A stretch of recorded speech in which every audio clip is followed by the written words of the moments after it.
off, we're going to talk about place. With place, we're going to point to it and give the command. Charlie, place? Yes.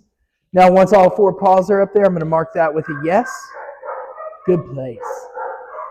Now, if it's a new place that you're establishing at home, I may have to lure. So, Charlie, off? Yes. I may have to place. Yes. I also, if it's a new place, I may start by sprinkling some treats around. Just kind of dropping them for the dog to find and search. No, place. Yes. And just making it a really fun place. I don't ever want place to be a timeout. I want it to be a place that they want to be, that they want to spend time at, so that I can use it while I'm doing any tasks around the house and I don't want them underfoot. I can send them there. That obviously has to be built up.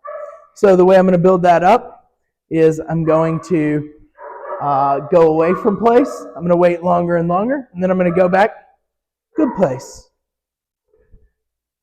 And so by doing that, I'll build it up, how long the dog will stay there. Good place.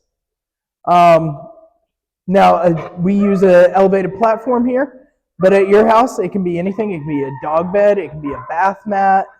Something with a little bit of elevation is helpful. The reason being, it gives us, if we're using it to train, an extra half second to make that correction, because before they fail, they'll look down and hesitate, and we're able to catch that.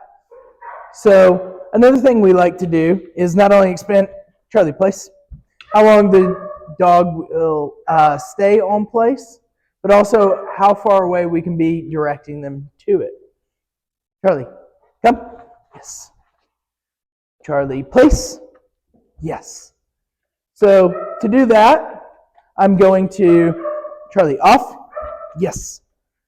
I'm going to simply call him off, and then I will each time take a small step back and direct him on. Off. Yes. Charlie, place. Yes. Good place. Again, marking it yes each time that all of his paws sit there. Charlie, sit. Yes. Good boy.